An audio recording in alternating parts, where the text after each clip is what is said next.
Hello students, today we will be learning about malnutrition.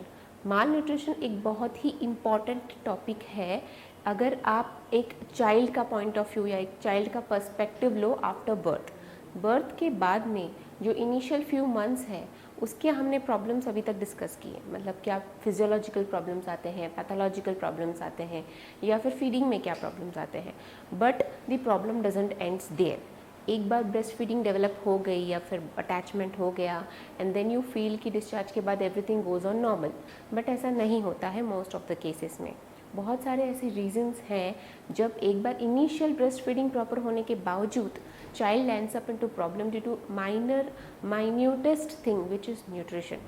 तो ये जो माइन्यूटेस्ट थिंग न्यूट्रिशन है जो कि हम बहुत ही अंडर ग्रांटेड या फिर टेक फॉर ग्रांटेड लेते हैं कि अभी एक बार ब्रेस्ट फीडिंग शुरू हो गई तो अब सब कुछ नॉर्मली हैंडल हो जाएगा, बट ऐसा नहीं है।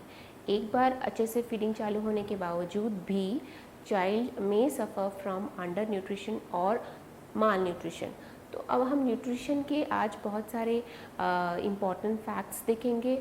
न्यूट्रिशन अगर प्रॉपरली नहीं मिला तो माल न्यूट्रिशन जैसी जो कंडीशन हो जाती है उस कंडीशन में क्या क्या कंडीशंस हो जाती है उसके बारे में हम पढ़ेंगे। फिर उसे हम अगर है तो उसे प्रिवेंट कैसे करें, ठीक है। सबसे पहला prevention is the most effective way. Prevent कैसे करें, और अगर प्रिवेंट नहीं हो पा रही है तो फिर डायग्नोज कैसे करें, because early diagnosis the better the treatment. तो उसको डायग्नोज किस तरह से करें और डायग्नोज करने के बाद में उसका प्रॉपर हैंडलिंग मतलब मैनेजमेंट पार्ट जो आता है वो कैसे करें, वो आज के हम लेक्चर में पढ़ेंगे। माल न्यूट्रिशन में से सबसे इम्पॉर्टेंट पार्ट स्टार्टिंग में आपको ये जानना है कि न्यूट्रिशन क्या होता है।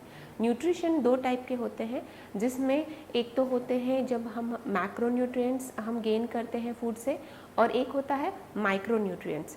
अब अगर हम स्टार्टिंग में जैसा हमने बात की कि एक बार हमने ब्रेस्ट फीड इनिशिएट करवा दिया, देन डिस्चार्ज करवा दिया, then we think everything is normal. हाँ, बिकॉज ब्रेस्ट मिल्क अपने आप में फुलफिल्ड रहता है, it has all the nutrients which is needed for the child. But वो जो ब्रेस्ट मिल्क है वो एक हद तक ही बच्चे को पूरा न्यूट्रिशन दे सकता है, मतलब it is like only for the initial 6 months of the life, कि जब वो पूरा फुलफिल्ड है it is sufficient for the child कि वो सिर्फ ब्रेस्ट मिल्क पे सारे न्यूट्रिएंट्स गेन कर सकता है। बट उसके बाद में उसकी बॉडी को डिमांड दूसरे न्यूट्रिएंट्स का, आउटर न्यूट्रिएंट सप्लाई करने का डिमांड जो होता है वो बढ़ जाता है। इसीलिए 6 मंथ्स के बाद में टॉप फीडिंग स्टार्ट करते हैं, ठीक है। इनिशियली लिक्विड से स्टार्ट करते हैं, then semi solids and then we attain the solid state baby के लिए। वो जो स्टेट है उस स्टेट में ये जो बेसिकली दो है मैक्रोन्यूट्रिएंट्स और माइक्रोन्यूट्रिएंट्स, इनकी कमी होने का बहुत ही बोलते हैं ना एकदम पीक पॉइंट है वो, जब ब्रेस्ट फीड इनिशिएट होने के बाद में एक टाइम के बाद में जब ब्रेस्ट फीड के बाद में टॉप फीड स्टार्ट करना होता है, फिर आगे जाके ब्रेस्ट फीड को स्टॉप करने का टाइम आ जाता है जब मदर्स का जो वीनिंग हम कहते हैं कि अब पूरा बच्चा टॉप फीड पे है। तो वो जो क्रूशियल टाइम है वो टाइम पे क्या क्या डिफ़िकल्टीज़ आ सकती है और उसके बाद में भी क्या आ सकती है। So it is not like acute, ऐसा नहीं है, या फिर तभी होगा ऐसा नहीं है। तो कौन सी चीज़ें तब होगी, कुछ चीज़ें बाद में होंगी, तो वो क्या कहलाएंगी, उस तरह के जो इश्यूज़ हैं आज हम डील करेंगे। जैसे कि आप यहाँ पे देख रहे हो, nutrient substances are that are crucial for human life growth and wellbeing, जो कि ह्यूमन लाइफ के लिए बहुत ही क्रूशियल है उनकी ग्रोथ और वेलबींग के लिए। इसमें हमने जैसे डिस्कस किया, एक होता है मैक्रोन्यूट्रिएंट्स, ठीक है, एक होता है माइक्रोन्यूट्रिएंट्स। सो मैक्रोन्यूट्रिएंट्स में क्या क्या आता है, कार्बोहाइड्रेट्स, लिपिड्स, प्रोटीन्स और वाटर, ये आता है मैक्रोन्यूट्रिएंट्स में, जो कि एनर्जी और सेल मल्टीप्लिकेशन और रिपेयर के लिए इम्पॉर्टेंट होता है। दूसरा आता है माइक्रोन्यूट्रिएंट्स, जो कि होते हैं ट्रेस एलिमेंट्स एंड विटामिन्स, जो कि एकदम माइन्यूट क्वांटिटी में होते हैं, वो एसेंशियल होते हैं हमारे मेटाबॉलिक प्रोसेसेस के लिए। तो जो माइक्रोन्यूट्रिएंट्स हैं इनको हम निगलेक्ट नहीं कर सकते, क्योंकि मेटाबॉलिक प्रोसेस जो है वो अल्टीमेटली सारे एनर्जी और सेल रीजनरेशन रिपेयर में हेल्प करते हैं। So these are the 2 type of nutrition that we get, मतलब जो कि हमें इम्पॉर्टेंट होते हैं हमारी बॉडी को नॉर्मली फंक्शन करने के लिए। अब अगर ये जो हमने अभी बात की मैक्रोन्यूट्रिएंट्स माइक्रोन्यूट्रिएंट्स या फिर टोटल इन जनरल न्यूट्रिशन की। अब अगर ये न्यूट्रिशन प्रॉपरली एक बच्चे को नहीं मिला तो क्या हो सकता है, तो बहुत सारी चीज़ें होती है। अभी पिक्चर रिप्रेजेंटेशन में हमने 2 एंड्स दिखाए हैं। यहाँ पे 2 एंड्स में आपके एक एंड में दिख रहा है कि ये एकदम ही अंडर नरिश्ड चाइल्ड है जहाँ की न्यूट्रिशन तो है ही नहीं। तो माइक्रो मैक्रो आप जो फैक्ट्स हैं वो फैक्ट्स में न्यूट्रिशन ही नहीं है या फिर फूड ही नहीं है। तो यहाँ पे टोटल स्टारवेशन है जहाँ की फूड का quality is the secondary option जो हम आगे देखेंगे। यहाँ पे क्वांटिटी ही नहीं है, तो क्वांटिटी ही नहीं होगा तो क्वालिटी इज़ इशू आता ही नहीं है। तो यहाँ पे अंडर न्यूट्रिशन है जहाँ की बच्चे को प्रॉपर फूड ही नहीं मिल रहा है।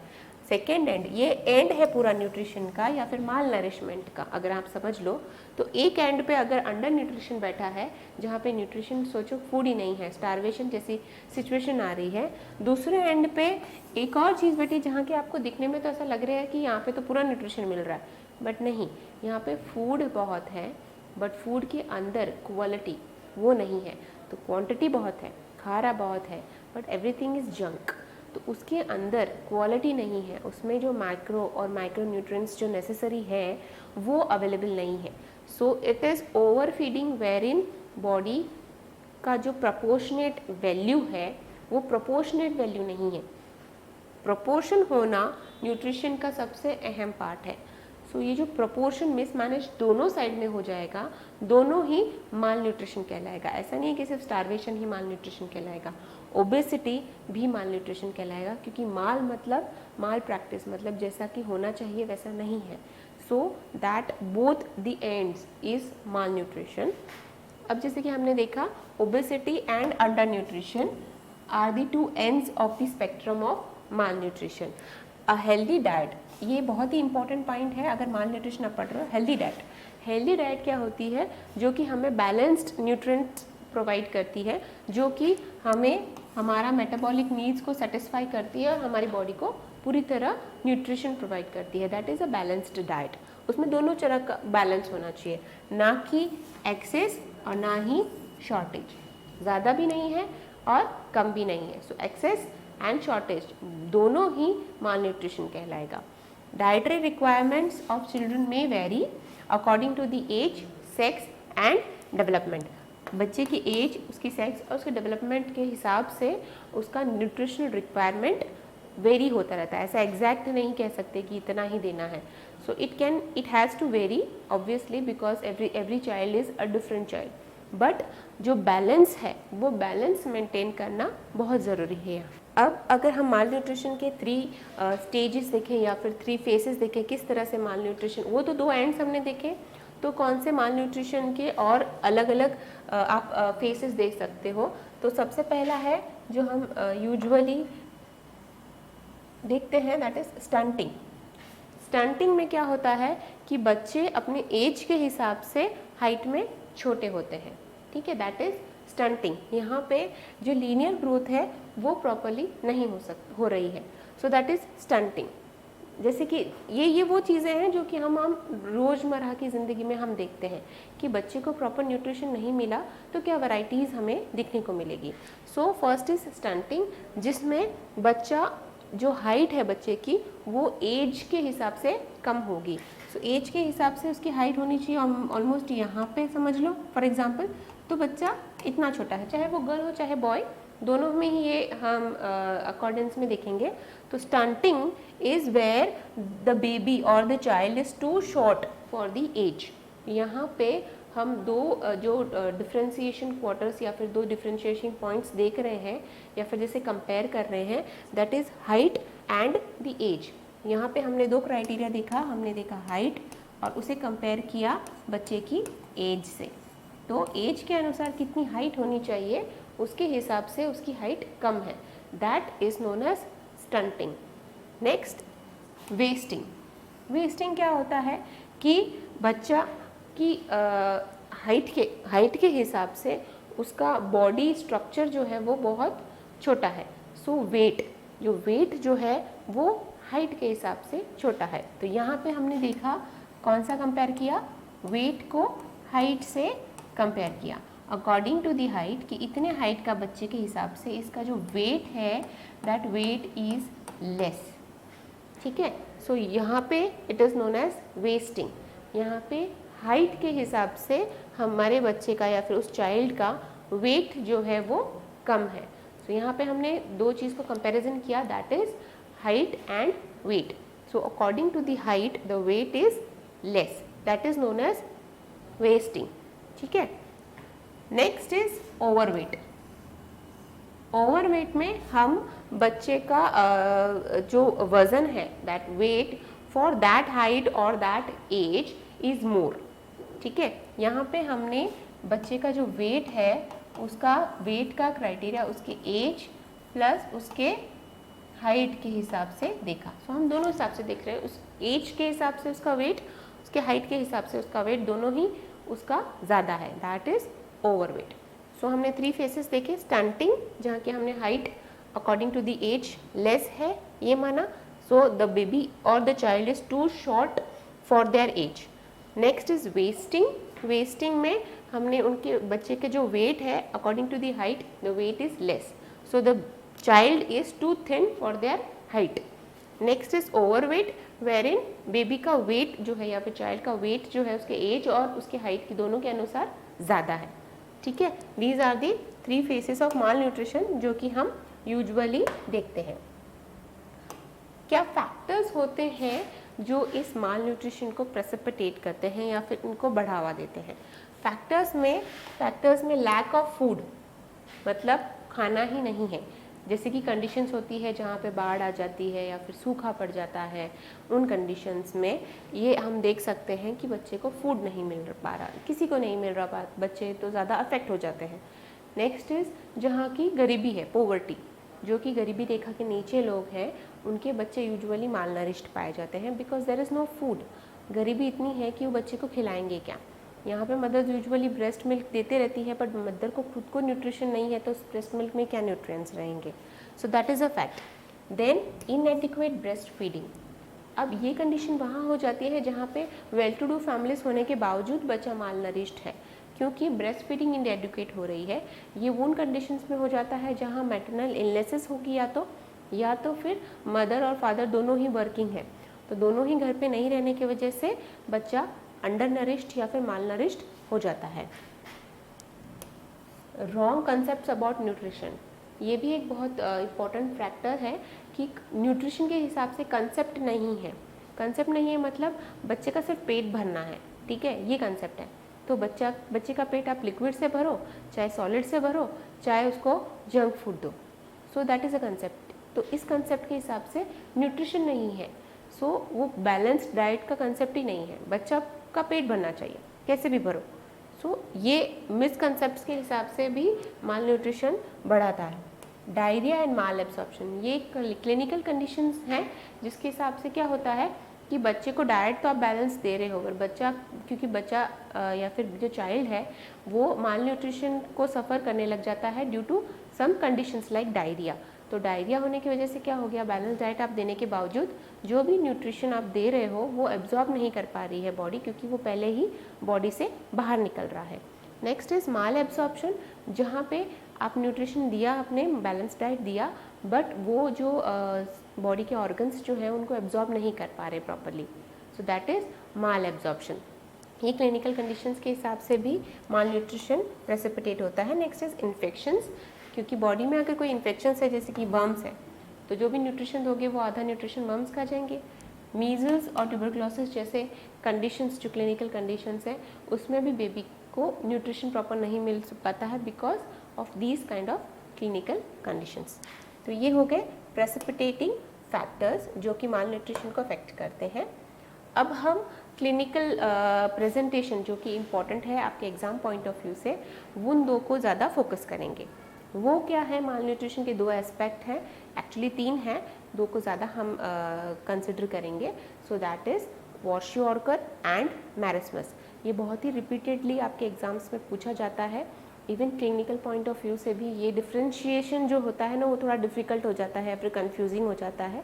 अगर आप इसको अच्छे से समझ लोगे कि ये क्यों होता है या कौन सी कंडीशंस में होता है, तो ये जो डिफरेंस है दोनों का उसमें कन्फ्यूजन नहीं होगा। सो मारस्मस एंड क्वाशोआर्कर दोनों एक ही माल न्यूट्रिशन के अंडर में आता है, but those are both different, जो क्लिनिकली आप डिफ्रेंशिएट कर सकते हो उसमें। उसके बारे में आज हम डिटेल में पढ़ेंगे। जैसे कि आप देख सकते हो पिक्टोरियल रिप्रेजेंटेशन से, ये क्वाशोआर्कर का बच्चा है और ये मैरस्मस का बच्चा है। क्लिनिकली भी आप डिफ्रेंशिएट कर सकते हो कि क्वाशोआर्कर का जो बेबी है वो बेबी आपको थोड़ा सा मोटा दिखाई देगा, दिखने में बेबी हैप्टी दिखाई देता है, because there is lots of fluid in the body, body में फ्लूइड है, ठीक है।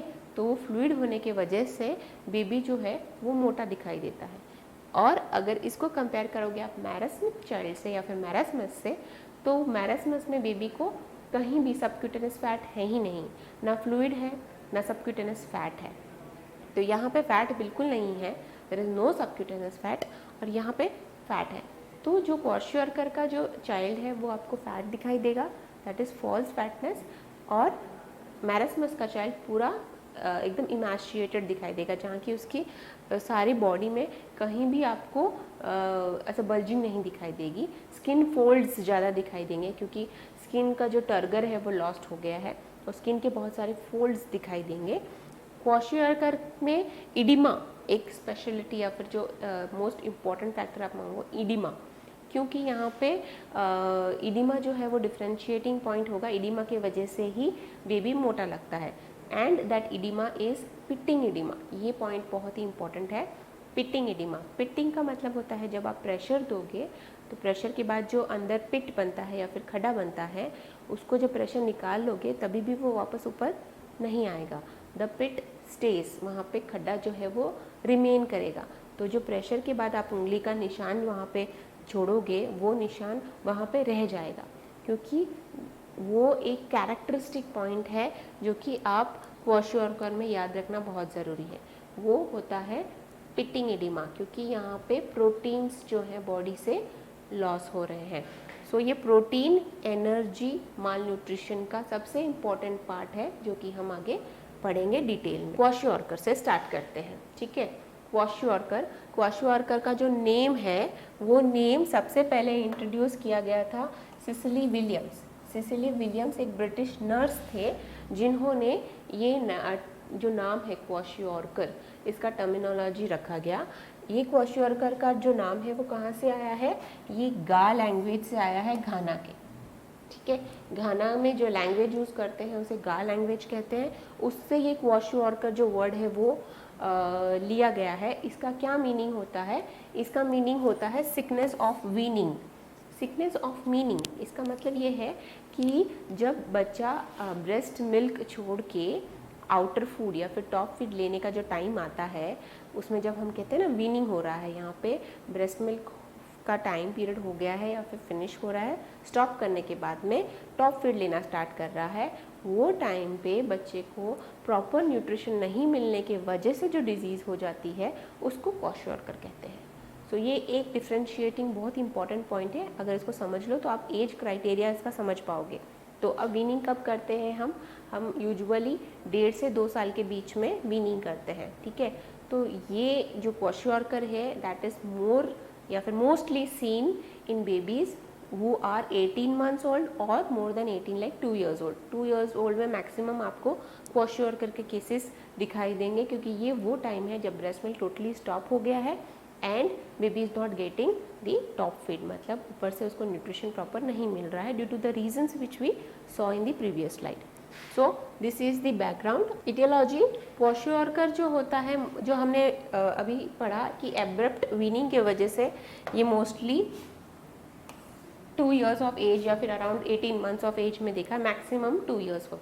एब्रप्ट वीनिंग मतलब जो वीनिंग प्रोसेस होता है उसको प्रॉपरली हैंडल नहीं कर पाते, क्योंकि फूड या तो है नहीं या फिर न्यूट्रिशन प्रॉपर नहीं दे पा रहे या फिर वर्किंग मदर है इस कंडीशन में।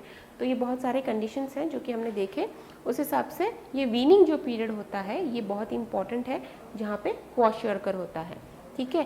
क्वाशोआर्कर is not only dietary in origin, मतलब सिर्फ डाइट की वजह से नहीं हो सकता, it may be infective, psychosocial, cultural, ये सारी चीज़ें जो है ये भी इसमें बहुत मायने रखती है। Kwashiorkor is an example of lack of physiological adaptation, ये चीज़ बहुत इंपॉर्टेंट है, physiological adaptation to unbalanced deficiency where the body utilises the protein and conserve the subcutaneous fat.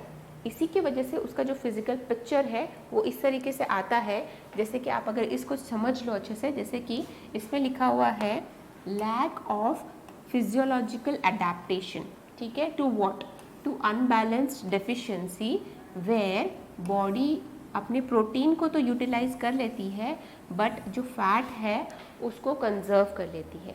यहाँ पे बॉडी का माल अडेप्टेशन होता है कि अगर बॉडी को प्रॉपर न्यूट्रिशन नहीं मिल रहा है तो बॉडी अडेप्ट करने में प्रॉब्लम्स आने की वजह से बॉडी प्रोटीन्स को तो यूटिलाइज कर लेती है, जितने भी बॉडी में प्रोटीन्स है, तो प्रोटीन्स यूटिलाइज करते टाइम सबसे पहले वो अंदर के इंटरनल स्टोरेज को यूटिलाइज करेंगी। इंटरनल स्टोरेज खत्म होने के बाद में मसल्स में से प्रोटीन यूटिलाइज करेंगी, तो मसल का वेस्टिंग होगा। ऑब्वियसली मसल में से प्रोटीन खींच लिया जाए तो मसल वेस्ट होने लगेंगे, सो मसल वेस्टिंग होती है यहाँ पे। बट ये यहाँ पे सबक्यूटेनियस फैट, जो बॉडी के सबक्यूटेनियस फैट है जो कंजर्व है, उसे यूटिलाइज नहीं करती। तो यहाँ पे क्या होगा कि बॉडी में फैट कंजर्वेशन तो है, फैट का स्टोरेज है, बट उसमें से प्रोटीन जो एनर्जी यूटिलाइजेशन है वो बॉडी जो है वो प्रोटीन का पूरा यूटिलाइज कर लेती है। तो प्रोटीन हर जगह से यूटिलाइज हो रहा है, बट सबक्यूटेनियस फैट जो है वो मेंटेन्ड है। सो बेबी दिखेगा आपको हैफ्टी, ऐसा मोटा मोटा सा दिखेगा, इडीमेटस है, बट बॉडी में मसल वेस्टिंग हो रही है तो प्रोटीन्स नहीं है, तो मसल वेस्टिंग हो रही है, इसीलिए जो पिटिंग एडिमा है वो यहाँ पे दिखाई देता है। बैकग्राउंड में यहाँ पे क्या होता है पैथोलॉजिकली, या फिर इसमें क्या है कि यहाँ पे देखा जाएगा तो एड्रिनल कॉर्टेक्स, अभी माल अडेप्टेशन होता है तो एड्रिनल कॉर्टेक्स जो होता है वो इनएडिक्वेटली रिस्पॉन्स करता है इस सिचुएशन को, अच्छे से रिस्पॉन्स नहीं करता जैसे करना चाहिए।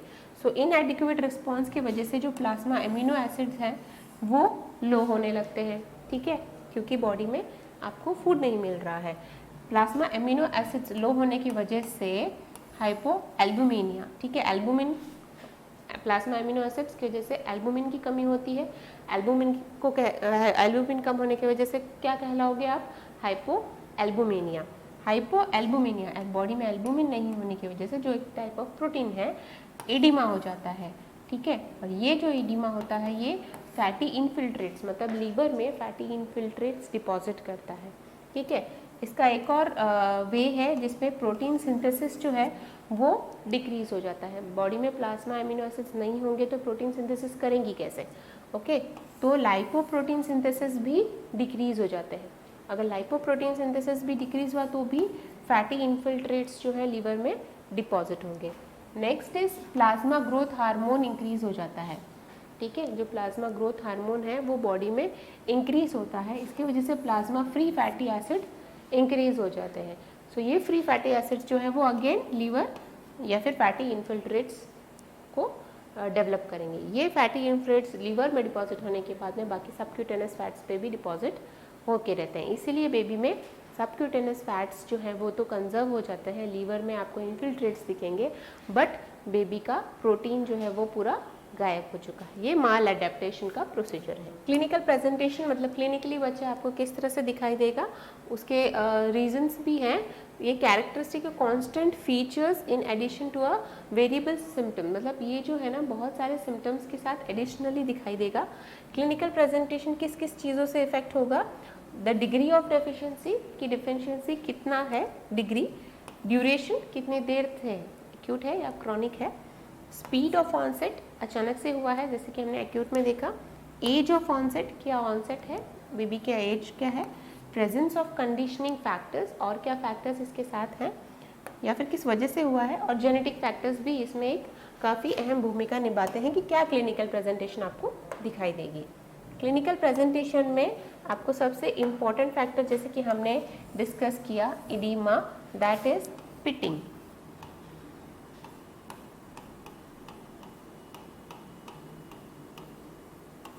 पिटिंग एडिमा दिखाई देगा, that is the most important factor, जो कि इसी वजह से आपको क्वाशियोरकर का बेबी जो है वो फैट हैप्टी दिखाई देगा, जिसमें कि बेबी को पॉट बेली है, एब्डोमेन बड़ा है बेबी का, और लोअर लेग्स में एडिमा या फिर स्वेलिंग दिखाई देगी। Baby is all puffed up, उसके चिक्स भी आपको पफ्ड अप जैसे दिखाई देंगे। साइकोमोटर चेंजेस मतलब बेबी आपको अब इसमें क्या होगा, क्योंकि मसल वेस्टिंग्स हो रही है, प्रोटीन यूटिलाइज हो रहा है, बट इडिमा है, सो यहाँ पे जो माल ये वे हो रहा है यूटिलाइजेशन का, माल अडेप्टेशन हो रहा है, ये माल अडेप्टेशन की वजह से बेबी के साइकोमोटर चेंजेस भी आते हैं। साइकोमोटर चेंजेस में बेबी आपको एपैथिक दिखाई देगा, डल, ड्राउजी, सिक दिखाई देगा कि ये बच्चा कितना ऐसे पड़ा हुआ है, एक्टिविटी नहीं है इस बेबी में, अलर्टनेस नहीं है, बेबी एकदम डल है, जैसे नींद से उठा हो जैसे लग रहा है, ऐसे लगता है। ग्रोथ रिटार्डेशन, बेबी का ग्रोथ जो है, फिजिकल डेवलपमेंट भी प्रॉपर नहीं हो रहा है ऑब्वियसली। मसल वेस्टिंग हो रहे हैं क्योंकि प्रोटीन यूटिलाइज हो रहा है बॉडी में से। अब इसमें से यूजुअली प्रेजेंट साइंस में मून फेस दिखेगा आपको, मून फेस मतलब क्योंकि बेबी के चिक्स में भी सबक्यूटेनियस फैट जो है वो तो है, उसको यूटिलाइज नहीं किया गया है, सो वो बेबी का फेस जो है राउंड दिखाई देगा। और नेक्स्ट हमने देखा कि पॉट बेली दिखाएगा, एब्डोमेन जो है एकदम पॉट जैसा दिखाई देगा, बड़ा दिखाई देगा। हेयर चेंजेस, हेयर चेंजेस में बेबी इस जो क्वाशियोरकर का बेबी है उसमें जो हेयर है वो फ्लैग साइन दिखेगा यहाँ पे। फ्लैग साइन मतलब आपको प्रोटीन का डेफिशिएंसी की वजह से बेबी का हेयर का जो कलर है that will be light and dark, light and dark, इस तरह से, इसी कहते हैं फ्लैग साइन। ठीक है। स्किन पिगमेंटेशन, स्किन पिगमेंटेशन भी दिखेगा।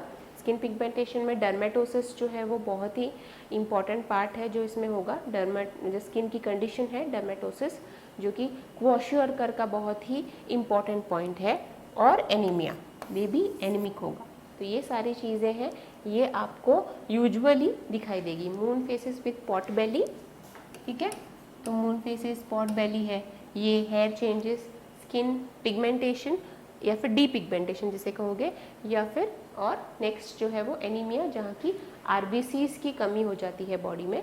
आरबीसीज की कमी होने की वजह से हम उस क्लिनिकल कंडीशन में हीमोग्लोबिन लो कहते हैं और एनीमिया डिक्लेयर। ओकेजनली और क्या क्या चीज़ें दिखाई देगी, हिपैटोमेगाली, क्योंकि लीवर में इन्फिल्ट्रेट्स हैं तो लीवर का साइज ऑब्वियसली बढ़ जाएगा, तो हिपैटोमेगाली मतलब लीवर एनलार्ज है। फ्लेकी पेंट डर्मेटाइटिस, जैसे कि हमने पहले भी डिस्कस किया, स्किन चेंजेस होंगे तो फ्लेकी पेंट डर्मेटाइटिस, ये बहुत ही इंपॉर्टेंट पॉइंट है जो कि क्वाशियोरकर में एग्जाम के हिसाब से भी बहुत ही इंपॉर्टेंट है। ठीक है। कार्डियोमायोपैथी एंड फेलियर्स, क्योंकि बॉडी में एडिमा है, so cardiomyopathy and cardiac failures. Dehydration because of diarrhoea and vomiting, ठीक है, क्योंकि बेबी में प्रोटीन्स की कमी है, सो यहाँ पे मेटाबॉलिक इम्बैलेंसेस होना ऑब्वियसली है, तो डायरिया एंड वॉमिटिंग जैसी कंडीशन बहुत फ्रिक्वेंटली पाई जाती है। साइंस ऑफ विटामिन डेफिशिएंसी, जिसमें कि आप विटामिन ए की डेफिशिएंसी जो है वो बहुत इंपॉर्टेंट या फिर ज़्यादा देखने को मिलती है, जिसमें कॉर्नियल चेंजेस दिखाई देंगे, बिटॉट स्पॉट्स दिखाई देगा, लाइट ब्लाइंडनेस जैसी चीज़ें दिखाई देंगी। विटामिन ए की डेफिशिएंसी काफ़ी दिखाई देती है। Other science of infection, obviously body की इम्यूनिटी तो है नहीं, सो दूसरे इन्फेक्शंस जो हैं वो बॉडी को इनगल्फ करते हैं या फिर बॉडी में आ जाते हैं। So any other science of infections. हम मेरेस्मस के बाद में देखेंगे कि क्वाशियोरकर में हमने देख लिया कि क्या क्या होता है, हमने देख लिया कि इसमें एडिमा होता है, इसमें मसल वेस्टिंग होती है because protein is lost, but subcutaneous fat जो है वो कंजर्व कर लेती है बॉडी, इसलिए बेबी फैट दिखाई देता है। उसको पॉट बेली होता है, बेबी को लोअर लेग्स में एडिमा होता है जो कि पिटिंग होता है, नॉन पिटिंग होता है, सॉरी, मतलब वो वापस ऊपर नहीं आता है। उसका फेस जो है वो मून फेस दिखाई देता है। बेबी को साइकोमोटर चेंजेस है, बेबी डल है, ड्राउजी है, एपैथिक है, उसमें एनर्जी नहीं है ज़्यादा, और बेबी जो है वो दिखाई देने में तो मोटा है बट उसके अंदर काफ़ी सारे चेंजेस ऐसे हो रहे हैं जिसमें बेबी को कार्डियक डिजीज़ेस या फिर उसको स्ट्रोक जैसी चीज़ें या फिर कार्डियक एनॉमलीज होने भी चांसेस होते हैं, जैसे कि कार्डियक उसको अटैक आ गया या फिर अरेस्ट हो गया due to the oedema present. Liver hepatomegaly होता है बिकॉज ऑफ इन्फिल्ट्रेट्स। ये सारी चीज़ें तो हमने क्वाशियोरकर में देखी, जिसमें हम स्किन चेंजेस, डर्मेटाइटिस को बहुत इंपॉर्टेंस देंगे एग्जाम पॉइंट ऑफ व्यू से, और हेयर चेंजेस को एनीमिया के साथ। ठीक है। अब मेरेस्मस क्या होता है, जैसे कि हमने पहले भी देखा था, मेरेस्मस में आपको बच्चा बहुत ही स्टार्व्ड दिखाई देगा। ये एक्चुअल स्टार्वेशन है जो हो रही है, एक्चुअल ये यहाँ पे क्रॉनिकली बच्चे को फूड नहीं मिल पा रहा है, क्वाशोअर्कर का रीज़न था कि वीनिंग जो प्रॉब्लम होती है, फिर एब्रप्ट वीनिंग की वजह से ये हो जाता है, इसीलिए ये 18 मंथ्स एंड अबाव के चाइल्ड में दिखेगा या फिर मोर देन 1 ईयर। बट यहाँ पे मैरस्मस जो है वो आपको 1 साल के नीचे के बच्चों में ज़्यादा दिखाएगा। ठीक है, ये बेसिक है जो हम आगे पढ़ेंगे। जो टर्मिनोलॉजी है मैरस्मस की वो डिराइव होगी ग्रीक वर्ड मैरस्मोस से। ठीक है, जैसे कि हमने देखा कि क्वाशोअर्कर गा लैंग्वेज गाना से हुआ है, वैसे ये ग्रीक लैंग्वेज मैरस्मोस से डिराइव किया गया है, जिसका मीनिंग होता है वेस्टिंग। वेस्टिंग मतलब मसल जो होती है उसका ब्रेक डाउन होना, उसमें से प्रोटीन जब बॉडी यूटिलाइज कर ला जाती है, मसल्स में स्ट्रेंथ नहीं होता है, उन मसल्स का वेस्टिंग हो जाता है, so that is known as wasting. Okay, marasmus जो है उसमें inadequate intake of protein and calories is characterised by emaciation. जैसे कि हम बार बार डिस्कस कर रहे हैं, बेबी इमैशिएटेड होता है, मतलब यहाँ पे बॉडी का जो इंटेक है ऑफ प्रोटीन एंड कैलोरीज, उसके जो इंटेक कम होने की वजह से बेबी में इमैसिएशन हो जाता है। Marasmus represents as the end result of starvation, मतलब भूख ज़्यादा लगते लगते लगते लगते बच्चे को मैरस्मस हो गया, सो दैट मैरस्मस का जो बच्चा है वो बहुत भूखा बच्चा होता है। ठीक है, तो स्टार्वेशन का एंड रिजल्ट है both proteins and calories are deficient. यहाँ पे प्रोटीन्स और कैलोरीज दोनों ही कम है, जबकि हमने वहाँ देखा कि प्रोटीन्स कम है, कैलोरीज कम नहीं है, क्योंकि कैलोरीज बॉडी में सबक्यूटेनियस फैट को तो कंजर्व कर रही है। यहाँ पे both proteins and calories are on the lower side. आप देख रहे हो एकदम इमैशिएटेड बच्चा है, बच्चे में कहीं भी सबक्यूटेनियस फैट की कोई साइंस नहीं दिखाई दे रहे हैं आपको। इसमें बच्चा बहुत हंग्री रहेगा, उसका वेट जो है बहुत कम रहेगा, यहाँ पे फैट नहीं है, फैट ना होने की वजह से यहाँ पे जो स्किन फोल्ड्स दिखाई दे रहे हैं, क्योंकि स्किन के अंडर में कोई भी फैट नहीं है। तो इस तरह का जो बच्चा जो कि एक लिटिल ओल्ड मैन, मतलब छोटे साइज में बूढ़ा बच्चा है, इस तरह से दिखेगा, बूढ़े जैसा दिखेगा। बूढ़ा हम देखते हैं ना, जब कि बुढ़ापे में स्किन फोल्ड्स आ जाते हैं, रिंकल्स आ जाते हैं, उस तरह का बच्चा आपको यहाँ पे दिखाई देगा। सो that is मैरस्मस।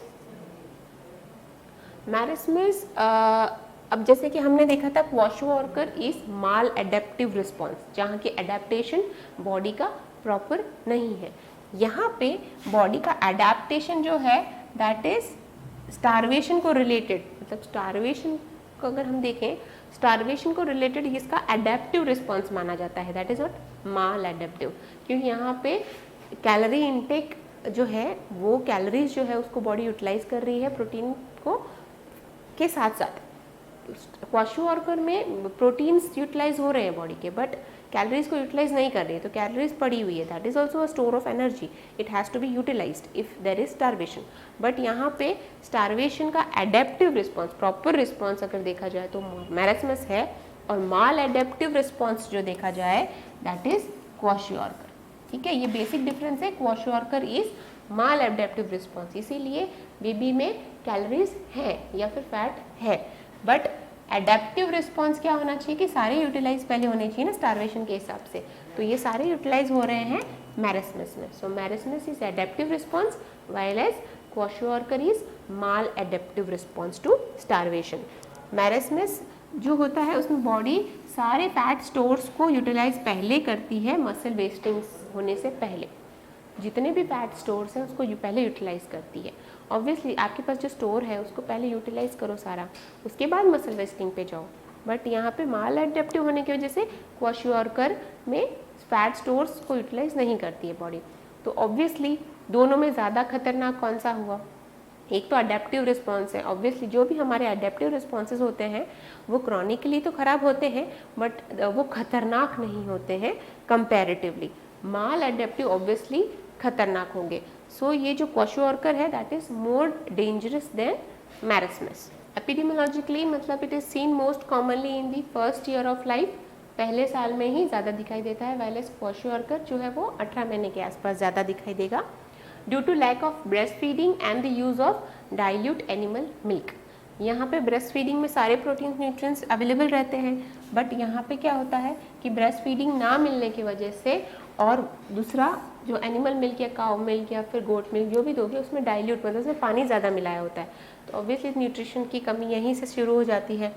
Poverty, famine and diarrhoea are the usual precipitating factors. गरीबी है, कोई अकाल जैसे सिचुएशंस आ गई है, या फिर डायरिया है, ये प्रेसिपिटेटिंग फैक्टर्स होंगे। Ignorance and poor maternal nutrition are also contributory. Ignorance, क्योंकि यहाँ पे देखो अगर एनिमल मिल्क दे भी रहे हैं, उसमें पानी मिला के दे रहे हैं, ये सोच के कि बच्चे को डाइजेस्ट नहीं होगा, इसमें पानी मिला दो, so that is a malpractice. Clinical features में severe wasting of muscles and subcutaneous fat, दोनों ही कम हो जाता है। Severe growth retardation, growth obviously severely retarded होती है। Child looks older than his age, जैसे कि हमने पहले भी डिस्कस किया, बेबी एक बूढ़ा जैसे बच्चा बूढ़ा है, इस तरह से बूढ़ा बच्चा जैसा दिखता है, he looks older. No oedema और हेयर चेंजेस, यहाँ पे जैसे कि हमने वहाँ पे देखा था क्वाशियोर्कर में कि इडिमा है और हेयर चेंजेस है, ठीक है। यहाँ पे ना तो हेयर चेंजेस है ना इडिमा है, मिनिमल हेयर चेंजेस होते हैं बाद में, एनीमिया होने के बाद में अगर होंगे तो। अलर्ट बट मिजरेबल, वहाँ बच्चा क्वाशियोर्कर का बच्चा हमने देखा कि डल ड्राउजी था, ये बच्चा अलर्ट है, ठीक है, बट बेचारा भूखा है, भूखा है, इसीलिए हंगर जो है यहाँ पे इसे कहते हैं वोराशियस एपेटाइट, बहुत बच्चा भूख, उसको खाने को दो, बहुत खाएगा। क्वाशियोर्कर के बच्चे को भूख ही नहीं लगती है। डायरिया एंड डिहाइड्रेशन, डिफरेंस अगर हम लोग देखें, अभी तक हमने डिफरेंस के हिसाब से ही पढ़ा है, बट अगर एक जिस्ट में देख लें कि क्वाशियोर्कर में children between 6 months to 3 years of age, जो वीनिंग का टाइम है that is less than 1 year of age in marasmus. Growth failure यहीं पे भी है, वहाँ पे भी ग्रोथ रिटार्डेशन है। वेस्टिंग मसल्स है बट प्रिजर्व्ड एडिपोज टिश्यू, मतलब सबक्यूटेनियस फैट को प्रिजर्व करता है। इसमें वेस्टिंग सारे टिश्यूज की है, muscles and subcutaneous fat. Oedema दिखाई देगा आपको क्वाशियोर्कर में, लोकलाइज्ड और जनरलाइज्ड दोनों साइड का, ठीक है, बट मैरस्मस में आपको इडिमा जो है वो नहीं दिखाई देगा, या फिर मिनिमल इडिमा प्रेजेंट होगा। एनलार्ज्ड फैटी लीवर, वहाँ पे नो एनलार्जमेंट, लीवर का ज़्यादा एनलार्जमेंट नहीं होगा। सीरम प्रोटीन्स जो है वो लो है, कम है, उसमें सीरम प्रोटीन्स उसमें भी कम होंगे, ऑब्वियसली प्रोटीन एनर्जी माल न्यूट्रिशन है।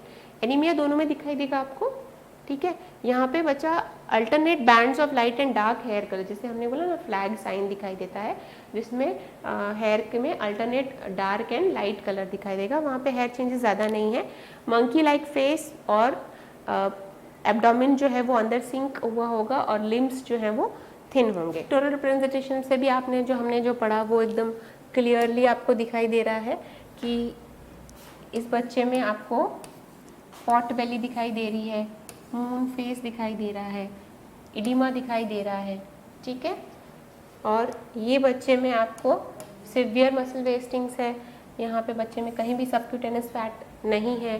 स्किन फोल्ड्स आपको यहाँ पे दिखाई देगी, ठीक है। ये बच्चे का फेस जो है मंकी फेस जैसा, बूढ़ा जैसा बच्चा लग रहा है, old age face. So this is the difference in the presentation of marasmus and kwashiorkor. अब क्लिनिकली किस तरह से असेस करोगे, कैसे पता चलेगा? एक तो इंट्रोगेशन या फिर हिस्ट्री टेकिंग और फिजिकल एग्जामिनेशंस में डिटेल्ड डाइटरी हिस्ट्री आपको लेनी है। एंथ्रोपोमेट्रिक मेजरमेंट्स, जिसमें आप mid arm circumference, height, weight, ये सारे चार्ट्स मेंटेन करोगे, स्किन फोल्ड्स वगैरह।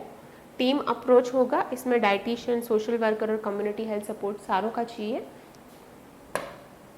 क्या क्या इन्वेस्टिगेशंस कर सकते हो पीईएम के लिए? फुल ब्लड काउंट, जैसे कि हमने कहा था, क्योंकि इसमें एनीमिया आपको बहुत ही इंपॉर्टेंटली मिलेगा। Blood glucose profile, because hypoglycaemia जो है इसका एक आगे जाकर कॉम्प्लिकेशन होता है। सेप्टिक स्क्रीनिंग, बिकॉज इन्फेक्शंस है जो बहुत ही कॉमनली फाइंड होते हैं इसमें। Stool and urine for parasites and germs, क्योंकि वर्म इन्फेस्टेशन एक इम्पॉर्टेंट फैक्टर है जो उसको प्रेसिपिटेट करता है। Electrolytes, calcium, phosphorus, alkaline phosphatase and serum proteins. Chest X-ray and Montauk test to rule out tuberculosis or other infections. Exclude HIV and malabsorption. ये सारी चीज़ें हम एक्सक्लूड करने के लिए ये टेस्ट भी करना ज़रूरी है। नॉन रूटीन टेस्ट, मतलब जो रूटीनली नहीं किए जाते, अदर टेस्ट में हेयर एनालिसिस आता है, स्किन बायोप्सी स्किन इन्फेक्शंस के लिए, यूरिनरी क्रिएटिनिन और proline ratio, measurement of trace element levels, iron, zinc and iodine, ये नॉन रूटीन टेस्ट है। क्या क्या कॉम्प्लिकेशंस हो सकती है? कॉम्प्लिकेशंस में हाइपोग्लाइसेमिया, ठीक है, हाइपोथर्मिया जहाँ की बॉडी का टेम्परेचर कम हो सकता है, हाइपोकैलेमिया यहाँ पे बच्चे को जो भी प्रोटीन्स नहीं मिल रहे हैं उसके कॉम्प्लिकेशंस है, आगे एंड रिजल्ट्स क्या क्या हो सकता है। सो हाइपोनेट्रेमिया जहाँ सोडियम पोटेशियम सारे लो हैं, हार्ट फेलियर जैसे कि हमने देखा कॉम्प्लिकेशंस में, डिहाइड्रेशन एंड शॉक, ठीक है, डिहाइड्रेशन की वजह से शॉक आ रहा है बच्चे को, इन्फेक्शंस बैक्टीरियल, वायरल और थ्रश, इस तरह के इन्फेक्शंस जो हैं वो प्रोटीन एनर्जी मालन्यूट्रिशन में कॉमन है। अब हमने देख लिया डायग्नोस कैसे करते हैं, कॉम्प्लिकेशंस हमने देख लिए, अब हमें ट्रीट कैसे करना है। Treatment is the most important point जिसपे हमको वाटर एंड इलेक्ट्रोलाइट बैलेंस जो है वो बच्चे का ठीक करना है, मतलब इम्बैलेंस जो हो गया है उसे ठीक करना है। इन्फेक्शंस और वर्म इन्फेस्टेशंस को ट्रीट करो, ठीक है, अकॉर्डिंगली। डाइटरी सपोर्ट, ठीक है, डाइट में protein and energy is the most important part जो कि आपको यहाँ पे फॉलो करना है। अप्रॉक्स देखो हर एक बच्चे का जो प्रोटीन हम देंगे वो वेरी करेगा according to the age and the height and the weight, ठीक है। सो उस हिसाब से आपको उसको प्रोटीन इंटेक देना है और उसको कैलोरी इंटेक देना है। सो ये वेरी करेगा, बट अप्रॉक्सीमेटली अगर आप देखो तो 3 to 4 gram proteins approximately and 150 to 200 kilo calories पर KG body weight per day के हिसाब से कैलोरीज, प्लस उसके साथ उसको विटामिन एंड मिनरल सप्लीमेंटेशंस देने हैं।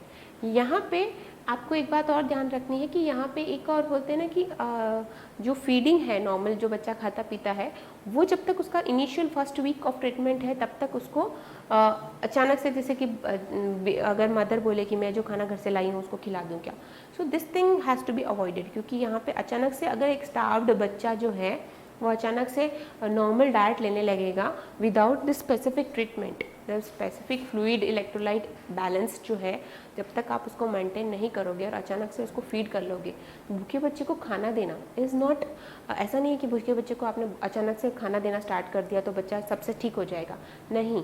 ये जो मैरास्मस है या फिर स्टारवेशन है इसमें जो डिफ़िकल्टीज आती हैं बॉडी में उसको अडेप्ट कर रही है बॉडी, अडेप्ट करते करते ऐसे स्टेज पे पहुंची है जहाँ के सारे जो इलेक्ट्रोलाइट्स है वो इम्बैलेंस के हिसाब से वो धक्का मार रही है, समझ लो गाड़ी को।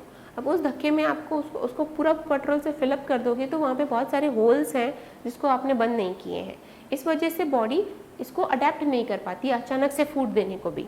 सो ये जो है वो भी अवॉइड करना है, आपको प्रॉपर ट्रीटमेंट रेजीम फॉलो करना है जिसमें सारे first week of the treatment is most crucial, उसके बाद में सेकेंड वीक में इसको टेपर डाउन करना है एंड धीरे धीरे फूड इसमें बेबी को जो हाई प्रोटीन डाइट है और वो इंड्यूस करनी है। सो जो नॉर्मल फीड है बेबी का वो धीरे धीरे स्टार्ट करनी है एंड जो बैलेंस डाइट जैसे हम नॉर्मल बैलेंस डाइट कहते हैं वो धीरे धीरे इंट्रोड्यूस करना है और इसको धीरे धीरे वीन करना है, मतलब जो आप एडिशनल सप्लीमेंट्स दे रहे हो इसको धीरे धीरे कम करना है and normal balanced diet start करनी है। बट इनिशियल इस तरह का ट्रीटमेंट होगा जिसमें सारा कुछ प्रोपोर्शनेटली मेजर्ड होगा। प्रिवेंशंस ऑफ हाइपोथर्मिया, क्योंकि बेबी हाइपोथर्मिया में जा सकता है जहाँ बॉडी का टेम्परेचर बहुत लो हो गया है क्योंकि ऑब्वियसली फैट नहीं है, प्रोटीन्स नहीं है। Counsel parents and plan future care including immunisation and diet supplement. Key points, continue breast feeding continue करनी है बट नॉर्मल जो फूड हमने सॉलिड की बात की वो हमें नहीं करना है। एड फ्रीक्वेंट स्मॉल फीड्स जैसे कि हमने बात किया इनिशियली फर्स्ट वीक में हमें प्रॉपर्ली स्ट्रिक्टली मेजर करके देना है, देन स्लोली उसको वीन ऑफ करेंगे और नॉर्मल फीड स्टार्ट करेंगे। लिक्विड डाइट यूज़ करो, विटामिन ए और फोलिक एसिड ऑन एडमिशन ही दे दो। With diarrhoea use lactose free और सोयाबीन फार्मूला, तो ये जो फार्मूला फीड है उसमें लैक्टोज फ्री होना चाहिए और सोयाबीन फार्मूलाज इंट्रोड्यूस कर सकते हो। क्या प्रोग्नोसिस आप एक्सपेक्ट कर सकते हो बोथ क्वाशोर्कर एंड मैरास्मस में? Kwashiorkor has greater risk of morbidity, जैसे हमने पहले भी डिस्कस किया, kwashiorkor has greater risk of morbidity and mortality compared to marasmus and underweight. Early detection and adequate treatment are associated with good outcome, जितना early detect होगा उतना अच्छे से उसका आउटकम आएगा।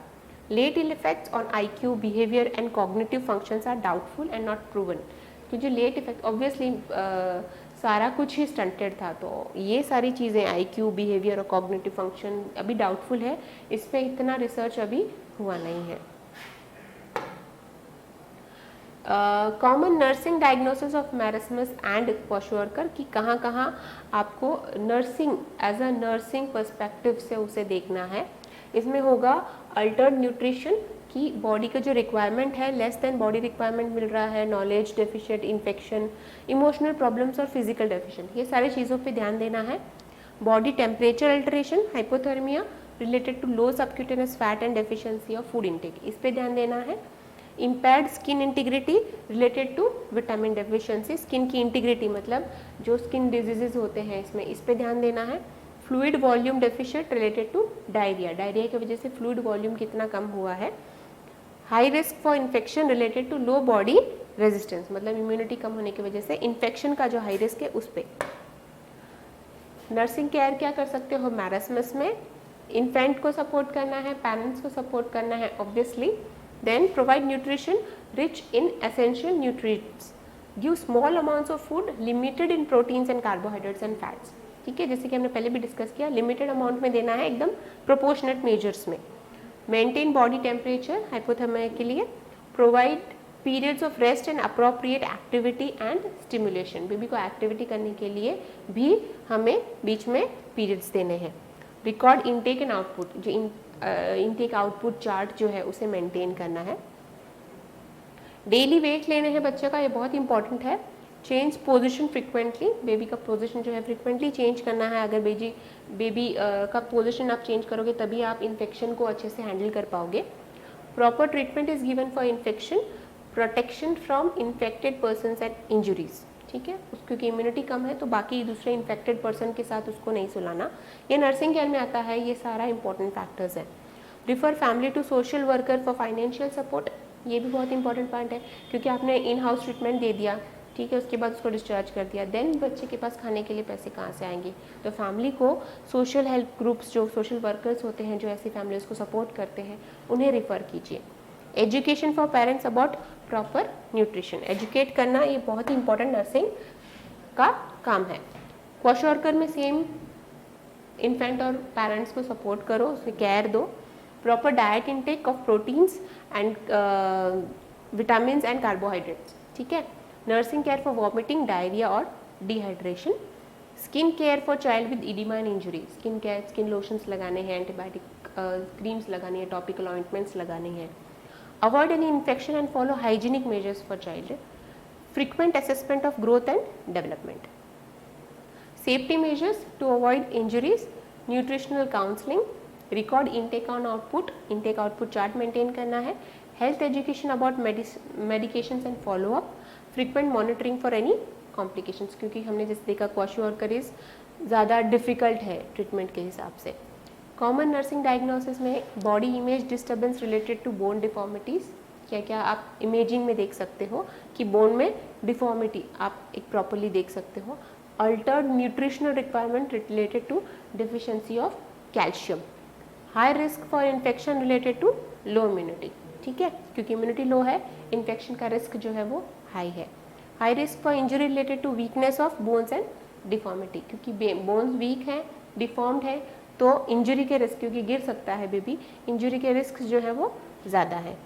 तो आज हमने माल न्यूट्रिशन के बारे में काफ़ी चीज़ें जानी कि माल न्यूट्रिशन के दो एंड्स क्या हैं, अंडर न्यूट्रिशन और ओवर न्यूट्रिशन, जैसे कि हमने देखा डिटेल में हमने PEM पढ़ा, बट अंडर न्यूट्रिशन और जो ओवर न्यूट्रिशन है या फिर जो ओबेसिटी है जो कि अभी ट्रेंड में चल रही है, या फिर कह सकते हैं ना कि मॉडर्न डे लाइफस्टाइल लिविंग के वजह से जो एपिडेमिक ओबेसिटी का चल रहा है बच्चों में, ये ऑब्वियसली एक एपिडेमिक है बच्चों में, हर दूसरा बच्चा आप देखोगे वो ओबेस दिखाई देगा, क्योंकि बच्चों को जंक फूड खाने की जो एक लत सी पड़ गई है इस सिनारियो में, सो that is also mall nutrition.